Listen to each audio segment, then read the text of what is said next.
seorang presiden merakyat sekali. Jadi saya merasa tersentuh. Inilah sosok seorang presiden yang sangat merendahkan hatinya, sangat merakyat dengan rakyat kecil, sehingga beliau tahu persis apa yang dirasakan oleh rakyatnya sendiri. Apa tujuan Anda menjadi tentara? Jawab saya, mau membela negara dan bangsa ini. Tapi setelah saya pensiun, saya memilih hidup di tengah hutan, di tengah perkebunan. Ini menjadi pilihan saya. Banyak yang bertanya masalah kedekatan saya dengan Presiden Soekarno. Presiden Soekarno itu memang sudah sepantasnya menjadi proklamator di negara ini. Tugas keluar, pengawalnya mesti ikut selama 1,5 tahun menjadi pengawal presiden. Setiap makan itu mesti bersama-sama dengan pengawalnya. Nah, disinilah keuntungan saya sebagai prajurit yang pangkat rendah. Saya menjadi pengawal istana, dan piringnya bukan minta piring yang sebenarnya, tapi minta daun jati, dan lauknya itu minta disayurkan lompong, dan lauknya ikan wader kalau ada. Kalau tidak ada ya apa adanya, itu sayur lompong itu aja. Itu makan bersama-sama dengan pengawalnya. Jadi saya merasa inilah seorang presiden yang sangat merakyat. Jadi Presiden Soekarno itu ingin tahu persis apa yang dilakukan oleh rakyatnya. Orangnya rendah hati dan sangat memperhatikan orang kecil. Jadi saya merasa terharu apa yang dilakukan oleh Pak Karno ini. Turun ke bawah untuk menyampaikan, kalau bahasa saya, unek-uneknya kepada rakyat kecil, sehingga benar-benar Pak Karno ini merakyat. Saya terlahir bulan September tanggal 18 tahun 1932. Orang tua saya, bapak saya namanya Supardi, mama saya namanya Salimah. Saya masuk SR, kalau sekarang SD, masuk SR usia 8 tahun. Usia 8 tahun, akhirnya saya tamat SD, tamat SR itu tahun 53. Terus saya masuk SMP di Rembang itu tahun 54. Belum sampai tamat kelas 3 saya mendaftarkan masuk militer.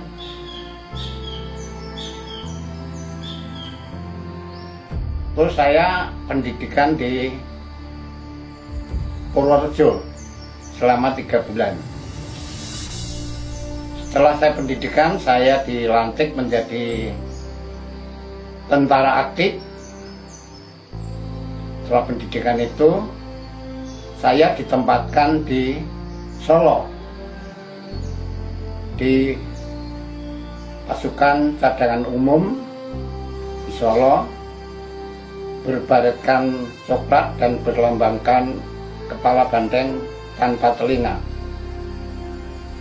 Waktu itu dalam pimpinan tunggal saya, komandan saya yang tunggal itu adalah Jenderal Ayani. Ayani pimpinan saya. Nah itu saya ditugaskan di GBN di daerah Salem untuk memberantas pemberontakan di TII yang dipimpin oleh Kartosuwiryo. Dengan pangkat Kopral itu, batalion saya regrouping, saya masuk di Para 2. Saya waktu di Cadung dengan pangkat Kopral 2. Dan itu gak lama Kadum yang berasrama di Gembungan, Solo, Surakarta, regrouping, saya masuk di para dua. Masuk para dua yang bertopikan hijau, berlambangkan kepala bandeng juga tapi bertelinga. Udah itu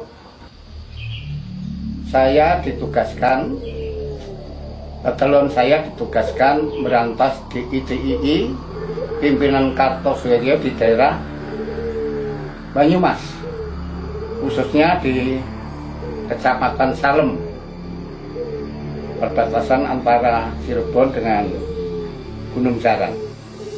Itu tugas pertama. Yang bertanya masalah kedekatan saya dengan Presiden Soekarno. Nah, disinilah keuntungan saya sebagai prajurit yang pangkat rendah.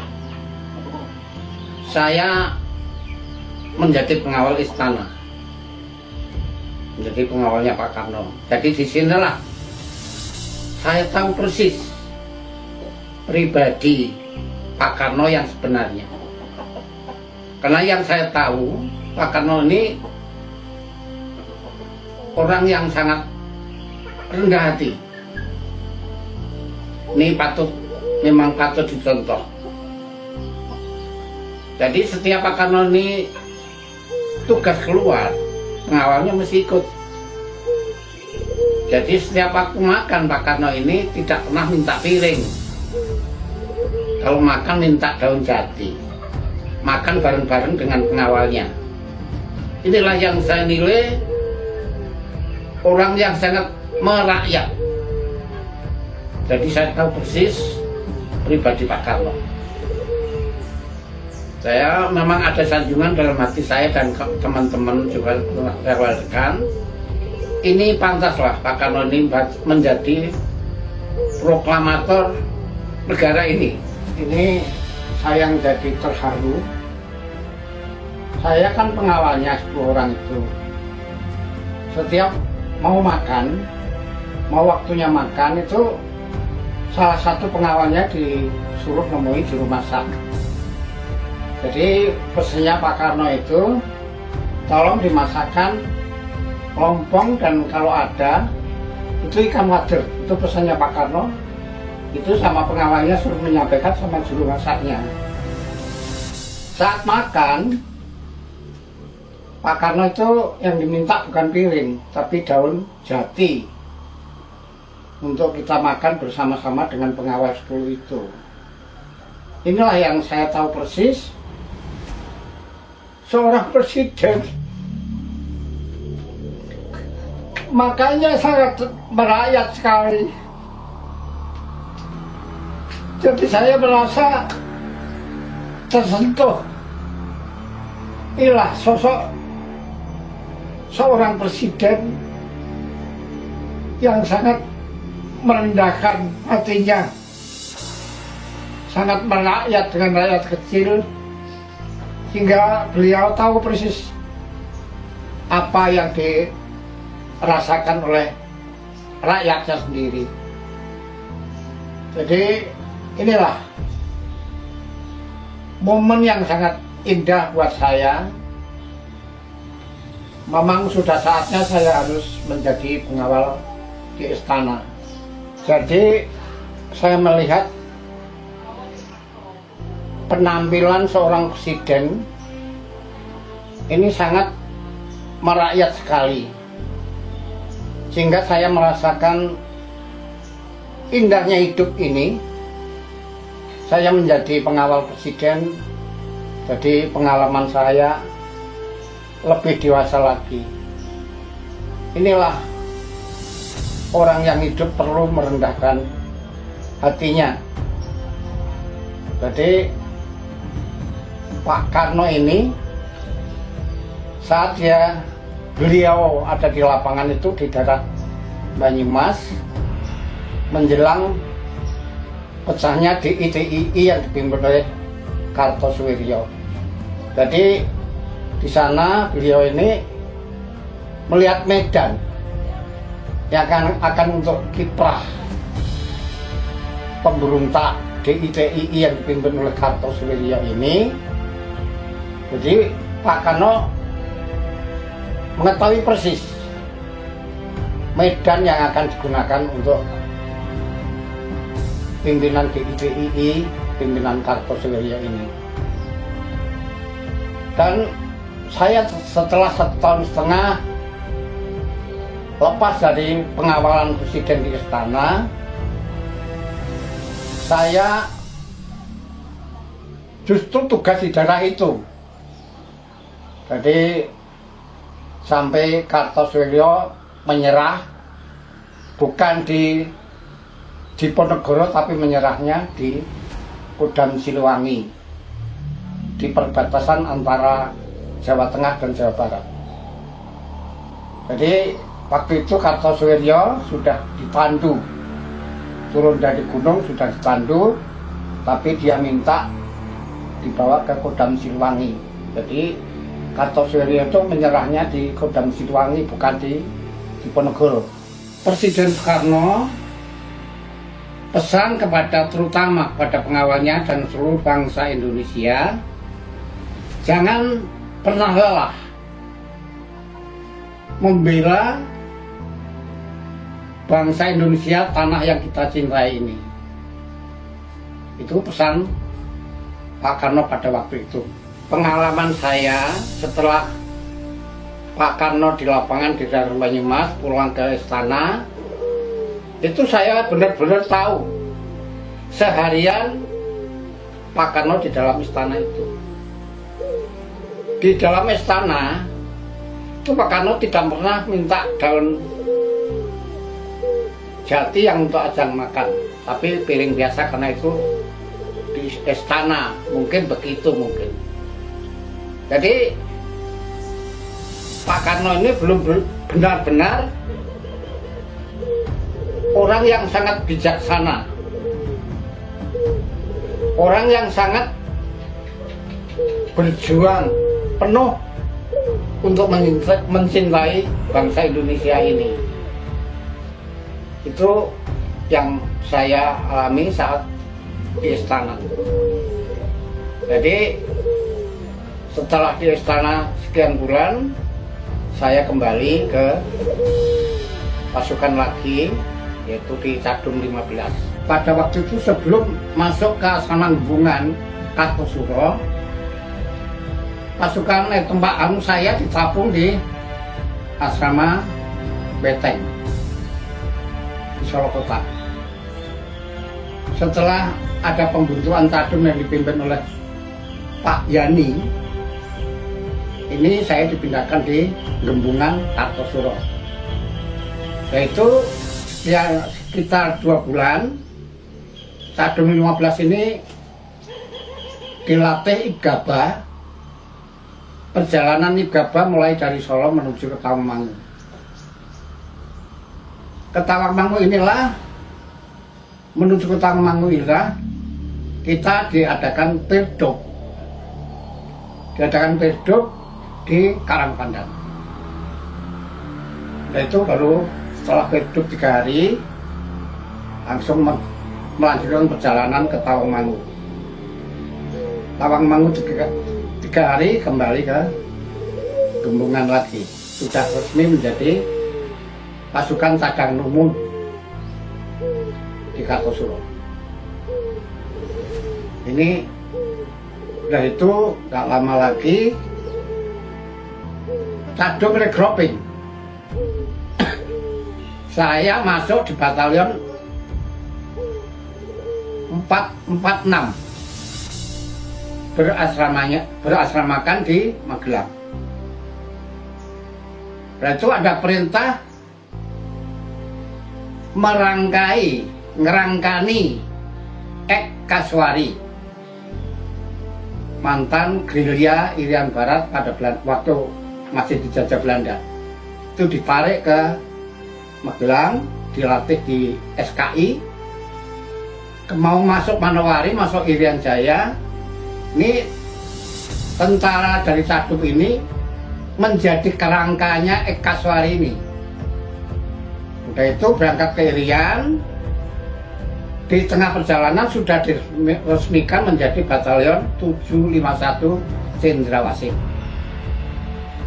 Di sanalah kelanjutan pasukan itu ditempatkan di asrama Warmare. Pasukan Tadung berasrama di Gembungan ini waktu itu ada seleksi untuk masuk Cakradrawat. Saya tidak masuk karena tinggi saya kurang 2 cm. Akhirnya saya masuk ke RPKD. Selama 3 tahun saya di RPKD, ya, dikirimlah satu grup RPKD ini ke Irian Jaya. Ditugaskan grup saya itu di daerah Pakpak, di dalaman Pakpak. Ini tahun 62, Komando Trikora. Komando Trikora yang dipimpin oleh, yang dikomandokan oleh Presiden Soekarno. Waktu itu Panglima yang mimpin di Irian Jaya adalah Mayor Jenderal Ayani. Dan Pak Ayani ini mempunyai program Irian Jaya mengusir Belanda saatnya hanya 12 jam. Belum sampai 12 jam ada gencatan senjata yang di kotanya disorok pada tanggal 18 Mei 1962. Gencatan senjata sama Belanda. Ini perjalanan hidup saya pada waktu setelah saya di Tadung, terus sampai masuk ke Batalion Cendrawasih 751. Latihan terjun di Batu Jajar. Latihan terjun Batu Jajar, pulang terjun, telah dilantik menjadi Batalion Para 2 yang berasramakan di Magelang. Ini perjalanan hidup saya. Udah itu 436, karena Para itu Batalion 436 yang berasrama di Magelang. Nggak lama regroup lagi. Saya masuk di Batalion 751 Kasuari. Tahun 62 saya dikirim ke Irian ke Papua untuk terjun pertama kali masuk Irian. Waktu itu saya jadi pengawalnya Pak Harto. Pak Harto sebagai Panglima Mandala waktu itu, yang berkomandokan di Makassar. Saya ditempatkan di Tual, di lapangan terbang cadangan di Kei. Di sanalah saya dipanggil Pak Harto kembali ke Makassar dengan rambut saya yang gondrong. Saya dimarah oleh Pak Harto karena itu komandan tunggal saya waktu operasi Trikora. Itu dimarah, tapi marahnya nggak serius gitu loh. Marahnya nggak serius. Cuman setelah marah, Pak Harto angkat jempol, bagus gitu. Karena saya menjawab, sebelum Irian Jaya merdeka Pak, saya tidak akan potong rambut. Pak Harto ngangkat tangannya dengan mengangkat ibu jarinya, bagus gitu. Dan itu saya suruh kembali lagi ke KI karena saya ditaruh di Batalion 751 waktu itu yang mau masuk Irian. Itu tempat saya. Jadi sudah itu saya masuk Irian terjun yang dipimpin oleh teman saya lupa itu namanya, orangnya sudah meninggal, aslinya kelahiran Magelang komandan saya. Masuk sana, belum sampai penandatanganan gencatan senjata di Irian sama Belanda, saya ditarik pulang ke Magelang. Pasukan saya ditarik pulang lagi ke Magelang.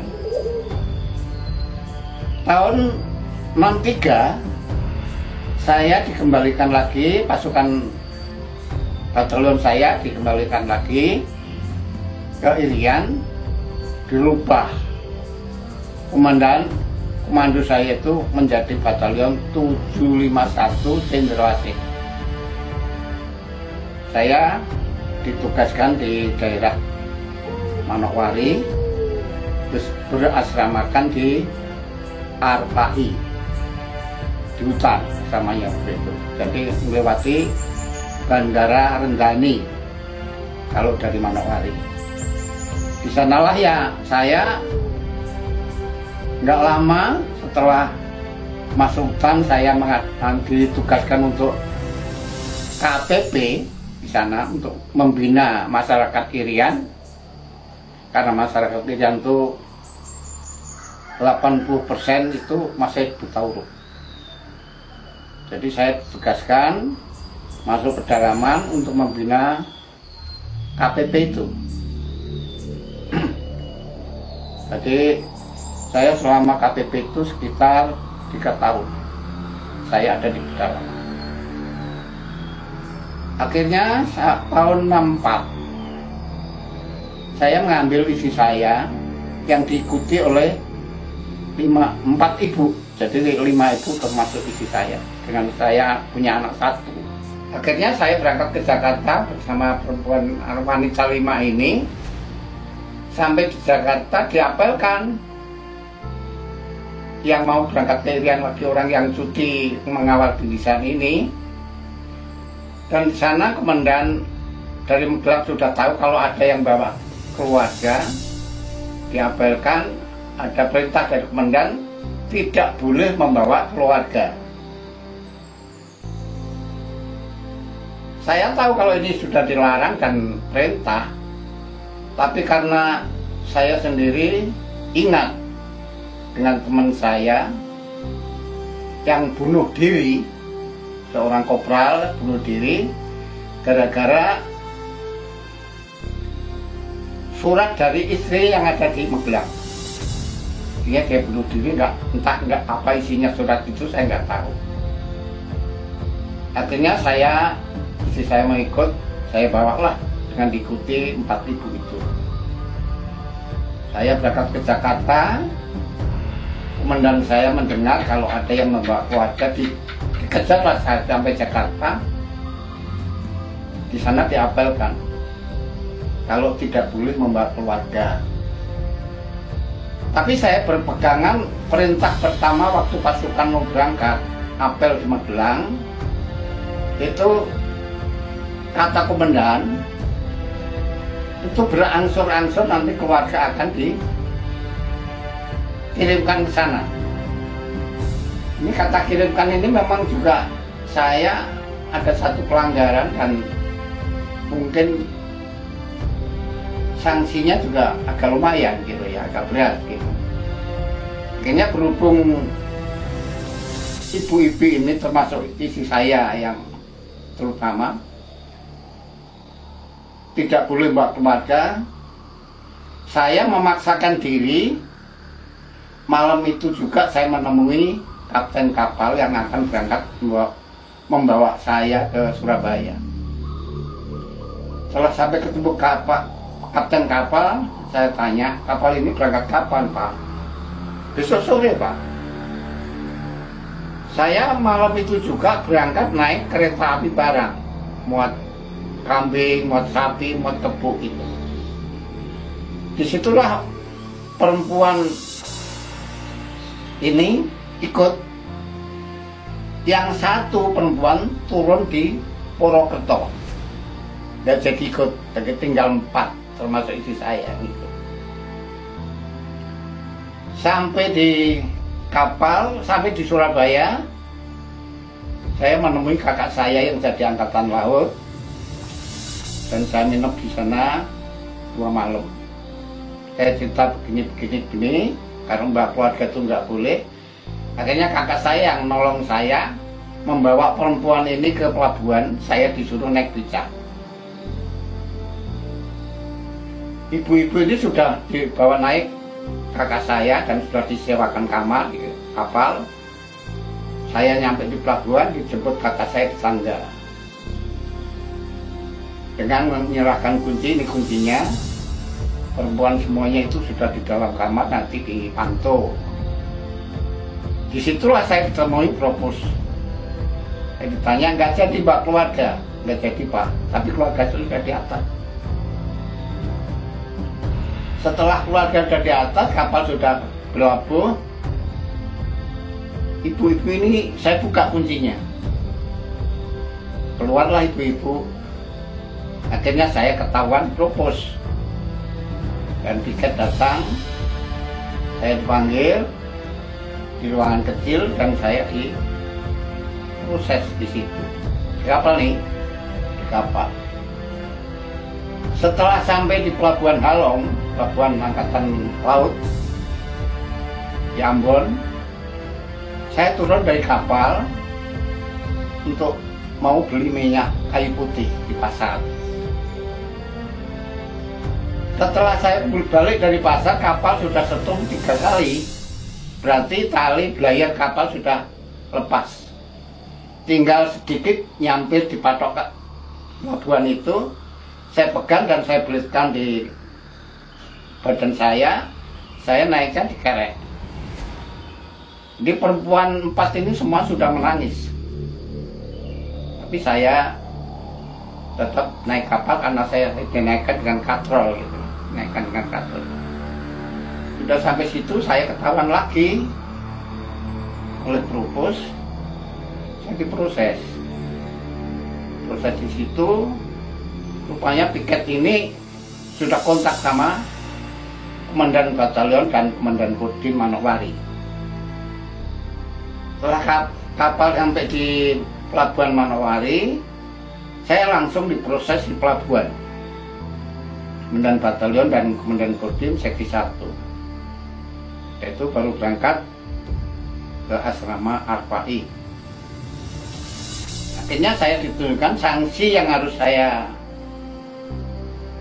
tanggung adalah hukuman administrasi. 2 kali tidak naik pangkat. 2 kali tidak naik pangkat. RPK dari Jakarta masuk membantu Batalion 751 untuk menyelesaikan pemberitaan UPM. Waktu itu RPKAD yang datang ke sana itu saya lagi jaga waktu itu. Ya mungkin merasa besar dada, lapang dada. Dia ngomong begini, RPK itu, jangan takut. Musuh panah aja kok takut. Saya waktu itu komandan jaga, saya jawab, ya nanti Bapak tahu sendiri. Gitu. Akhirnya pasukan RPK itu konvoi berangkat ke luar Mali. Sampai di sana, di ketinggian nanjak di ketinggian jalan itu mobil operasional jadi agak pelan. Akhirnya UPM itu dapat sasaran. RPK itu tersasar, 1 orang kena kepala. Akhirnya rame lah jadinya itu. UPM beruber-uber. Udah itu ada 2 LPK yang datang ke asrama saya, nyari saya. Saya cari, memang benar-benar panah tapi memang berbahaya. Itulah di sini Pak. Itu saya gitu. Jadi udah itu 751 Batelon 751 rekrut karena kehadiran pasukan Siliwangi. Kehadiran pasukan Siliwangi akhirnya 751 rekrut ngisi angket kembali ke Magelang. Saya kembali ke Magelang dan saya ada penampungan di Semarang. Saya pulang dari Irian, lepas dari Batelon 751 Cendrawasih, kembali ke Jawa, tinggal di Magelang di Mujen. Itu dalam rangka penampungan. Dalam rangka penampungan. Tahun 84 saya MPP. Masih dalam penampungan, belum ada penempatan. Saya MPP 2 tahun. Jadi selama saya MPP ini, saya pindah ke Lampung. Di Lampung itu saya ditempatkan, sudah ada penempatan di Korem Garuda Hitam Tanjung Karang. Dengan komandan Koremnya Pak Hendro Priyono, Kasremnya Pak Tabrani. Seperti itu. Memang saya sering ke rumah Pak Tabrani, rumah Kasrem itu. Waktu saya di Korem, saya di staf seksi 1 dengan pimpinan saya itu Kapten orang Batak, saya lupa namanya. Saya ditugaskan di daerah Sukadana. Di daerah Sukadana, sana itu ada informasi ada gejala yang tidak baik di pondok pesantren Siliwangi. Di sanalah saya ditugaskan untuk itu. Akhirnya Siliwangi setelah Dan Ramil ini gugur, ditembak oleh gerombolan itu bubar, larinya ke daerah Megelung di Pasar Bulan, daerah Pasar Bulan. Ya. Saya ditugaskan kesana lagi untuk pasukan 1 peleton itu mengejar si Warman yang berontak pimpinan Pondok Pesantren Siliwangi. Akhirnya pada waktu itu pimpinan pemberontak yang dipimpin oleh Warman itu lari dari Gunung Sembung itu, lari ke bawah lewat pom Kota Bumi. Nah, dan pom yang namanya Pak Arifin itu setahunnya ada mobil yang tanpa supir. Memang kelebihan Warman di situ. Akhirnya mobil itu dikejar, nyatanya itu Warman isinya yang bawa mobil itu. Akhirnya Warman ditangkap dan ditahan di pom Kota Bumi. Terus sudah sering saya ketemu dengan Pak Tabrani, saya main ke rumah. Saya ditugaskan di Kodim Kota Bumi, di seksi 1 Kodim Kota Bumi. Setelah saya di Kodim Kota Bumi, saya di Transmigrasi Umum dan ABRI itu di Wabung 3. Ya, di Wabung 3. Saya diikutkan dengan Transmigrasi ABRI Umum itu dari Jawa.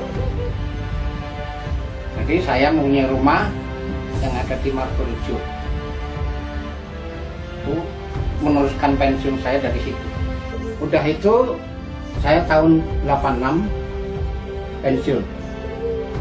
Inilah perjalanan hidup saya selama saya di militer. masalah perang ini memang waktu saya mendaftarkan, ini saya sudah diseleksi sama tim panitia waktu itu. Apa tujuan Anda menjadi tentara? Jawab saya, mau membela negara dan bangsa ini. Tapi setelah saya pensiun, saya memilih hidup di tengah hutan, di tengah perkebunan. Ini menjadi pilihan saya. Ini sudah menjadi komitmen saya. Saya saat pensiun, saya harus istirahat. Saya harus menenangkan diri saya bersama istri saya. Jadi saya di sini, di tengah-tengah kebun karet, hanya hidup satu rumah dengan istri saya, yang didampingi anak saya nomor 6 tapi berjauhan, tidak satu rumah. Ini riwayat hidup saya saat saya jadi militer. Jadi waktu saya pulang dari Irian, pasukan pulang dari Irian ke Magelang,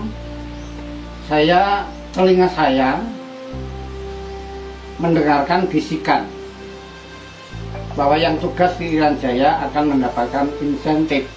Saya sendiri nggak tahu insentif itu apa. Saya nggak tahu. Sampai sekarang masih saya tunggu apa insentif itu.